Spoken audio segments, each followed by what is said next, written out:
Hey everyone, today I want to review my TanTan X68 road bike. This is my second TanTan after the previous one got stolen. I believe this one is even faster and better than my previous one. And so I believe it's one of the fastest, best road bikes that you can buy slash build up under 2,400 US dollars. The cost of the bike, if you buy it directly from TanTan with their stock build with the 105 group set, is $2,459. My complete build with all of the bits and pieces to make it go faster and look cooler was $2,993. Now, the frame of this bike is, let's just say, taking some heavy inspiration from the Tarmac SL8 frame, which we know aerodynamically is one of the fastest frames based on wind tunnel data. The wheels that I've got are from an unbranded AliExpress seller. They're emulating the Princeton Carbon Works wheels, and they've got a variable 55 to 60 mil depth. I went with these wheels instead of the 65 mil wheels I had on the previous TanTan because I wanted better stability in crosswinds.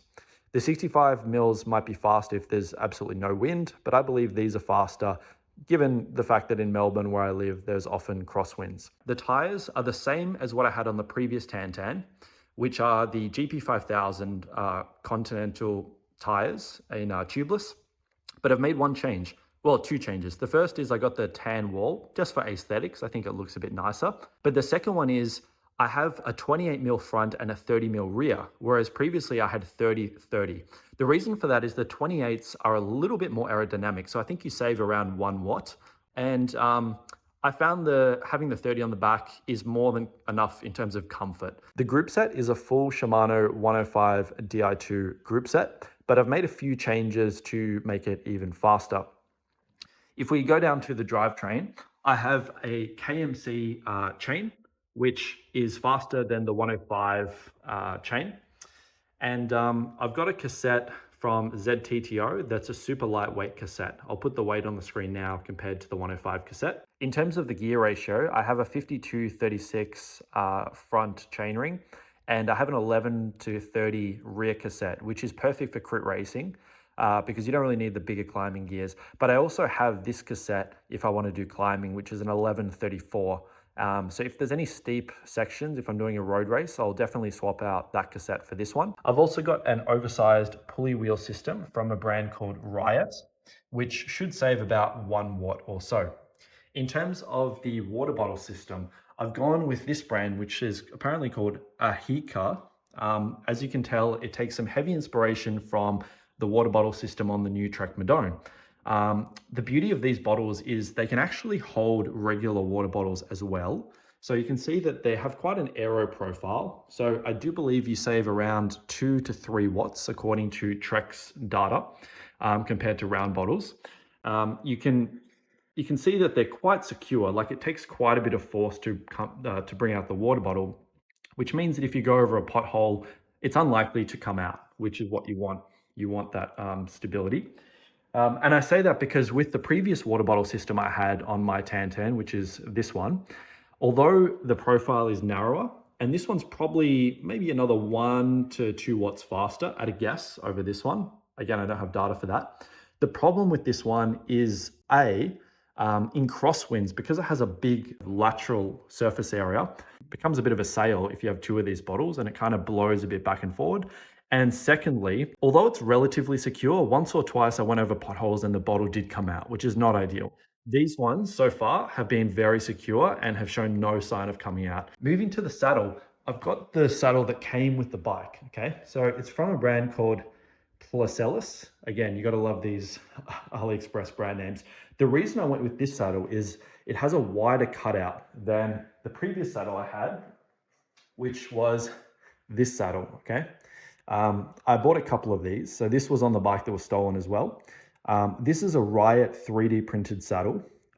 Very nice saddle, very sturdy, but you can see it has a smaller cutout. And because I have quite wide sit bones, I found that I was getting pressure in my perineal area. But with this new saddle so far, because my sit bones sit about there on the bike usually, or if I'm in an aero position, maybe about there, the wide cutout means I have a lot less pressure there and it's a lot more comfortable. I get better blood flow in that area. Moving to the front of the bike, this time, instead of going for the 2-piece bar and stem. I've gone for the one piece because I know that 90 mils is my optimal stem length, and I got 38 width. Last time, you may remember, if you've seen my previous video, I got 36 centimeter wide bar, but I found it a little bit hard to control and not as stable. The 38 I find is a good balance. It's still quite narrow, but it's also wide enough to have good control, especially in the sprints. In terms of the bar tape, I swapped it out just to have a bit more bling with the yellow and black theme. You can see that I've also got a few bits and pieces here. I've got some yellow bolts there. Obviously the cassette is yellow. The oversized pulley wheel system is yellow. The pedals are from a brand called ONIRII. These are super lightweight carbon pedals. They've also got a bit of gold there to match the aesthetic of the bike. And one other little feature I got was I just replaced this bolt here with a nice yellow bolt. Also, just for the aesthetics, I've got these nice gold bar end caps, and I've got these gold valves as well. The other thing I wanted to note is I've got this little Apple AirTag and a little AliExpress holder here which goes under the water bottle, and obviously that's for safety. My last bike was stolen, so just so I can track my bike, I've got that. I do have this bike insured. One of my viewers let me know a good tip. If you go to a cafe, just take out the rear axle and put it in your jersey pocket so that if someone tries to steal your bike, they're gonna have a hard time. It means someone can't ride off with your bike. Okay, so if we weigh the bike, let's have a look. 7.36 kilograms. So for an Aero bike at this price range, it's a pretty lightweight bike. I will at some point probably swap out the chainring for a carbon chainring, which will save another 200 grams, meaning this bike will be just over 7 kilograms in weight. Now, in terms of how the bike feels, I'll make a separate video going more into depth with that, but in simple terms, it's amazing. It's super stiff, super responsive, super lightweight, and surprisingly comfortable as well. If you want to buy a TanTan bike, they've got a huge range of options, including this one. You can go to tantanbicycles.com and use promo code ROADBIKE, all caps, at checkout for a discount. TanTan is a partner of the channel, but I purchased my first TanTan before the partnership was established because I genuinely believed in the product. Anyway, I hope you found the video informative. If you have any questions, feel free to leave them as a comment below, and make sure to like and subscribe. Thank you.